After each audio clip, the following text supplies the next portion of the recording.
studied set design. Yeah, kind of. Was it set design? I took a course called, at the time, Bachelor of Creative Arts. It doesn't exist anymore, but I majored in film studies within that course. And yeah, there was a lot of kids that wanted to be directors, but I was always taking the set design subjects. Yeah, right. Yeah. Because that's not a mainstream course. It wasn't. And it wasn't a strictly film course either. It was quite a broad course. Like I did, it was at Melbourne Uni, but it was a kind of a hybrid course between Melbourne Uni and VCA, which is why it doesn't exist anymore. But I really liked it. It was very broad. I did art, but I also did set design, and it wasn't really vocational. Like, a lot of you really, to come out of that course and get a job, you really needed drive. It wasn't like it just plonked you straight into a career. Do you know what I mean? But I think it's like that with a lot of, creative.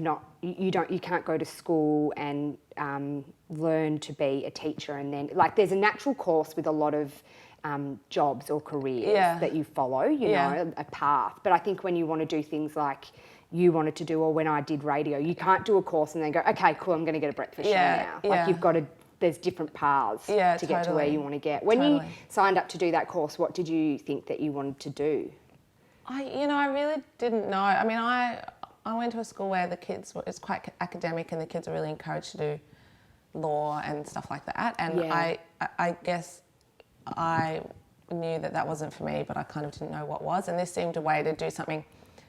It wasn't 100% creative, so it was still academic in a way. There was a lot of written coursework. It was 50% written and 50% practical. 50% theory, 50% practical. Right. So we still did a lot of film history, film theory alongside making films, you know? Yeah, okay. So I don't know, I really just didn't know. Like, how can you possibly know when you're signing up at 17? I know. When you've got to write your preferences down for what class. I'm just like, my sister had to go through it not long ago, and I was like, just put anything. I know that's not good advice, but, I think if you just keep learning, as long as you keep doing something, you're going to find what interests you along the way. I agree.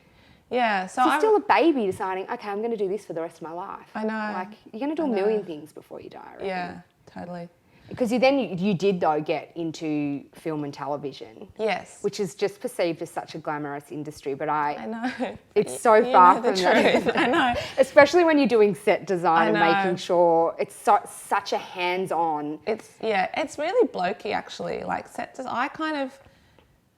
Yeah, I mean, I finished uni and I started to get work, as a runner on all different mixed bag of stuff, like really crappy kind of cheesy kids TV, and then lots of TV commercials, which was really good kind of bread and butter, and the odd feature film, which is what I thought I really wanted to do, like, proper features, Yeah. But yeah, it's not that creative. It is creative, but you're really filling out someone else's shopping list. Like, I was a set dresser, which means sourcing props and, furnishings for the sets. Yep. And really, you work, it's just, the collaborative nature of it is great in some ways, but in a lot of ways there's a lot of minions, and I was a minion. Do you know what I mean? Like, right. And you're really fulfilling someone else's creative vision. And, that's cool for like 5 years, which is kind of what I worked for maybe 6 years before I started to feel like maybe it wasn't for me. And it's really hard I really wanted to get to that next level where I could be a bit more of a decision maker, and it kind of just wasn't happening. Film's really hard like that.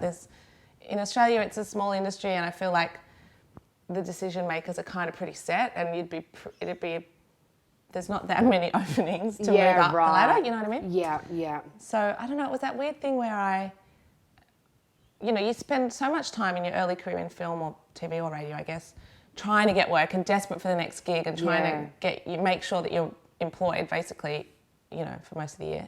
And then as soon as I got to that point, maybe 5 or 6 years in, where the work was regular and I felt like, okay, I think this is really reliable now. I think this is my real job now. I think I can probably stop, thinking I need a backup. Yeah. And that's at exactly the same time, literally, that I was like, I just don't know if this is everything I want to do anymore. Yeah, right. So it's kind of weird. As soon as it kind of all fell together, I was like, oh, this is it, actually. Feeling the truck at 6 a.m. and, right. I don't know, it was kind of, is there more to it? And that I had started the blog at that stage, and it kind of was just at the point where it really felt like I needed to give it more attention. And so you had to make a decision then. Yeah. What made you decide to start the Design Files? It's so weird. I started in 2008 and I was just reading a lot of really great design blogs that I loved from overseas. So there was, Design Sponge, which I used to love in America, and, a few blogs in the UK. And I was really into reading them, and there was literally no Australian voice in the mix. And I just kind of got started, and it never supposed to be anything big. It was a little side project. It was nothing special at all in the early days.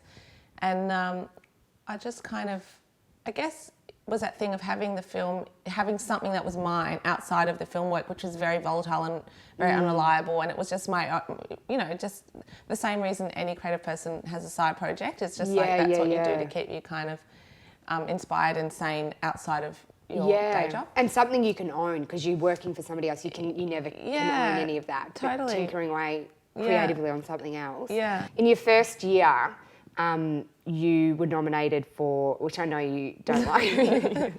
It's just such a long time ago now, but we can rehash it. It's fine. We will rehash it because it's amazing. But your first year, you were nominated in 50 top blogs, design blogs in the UK Times. Yeah.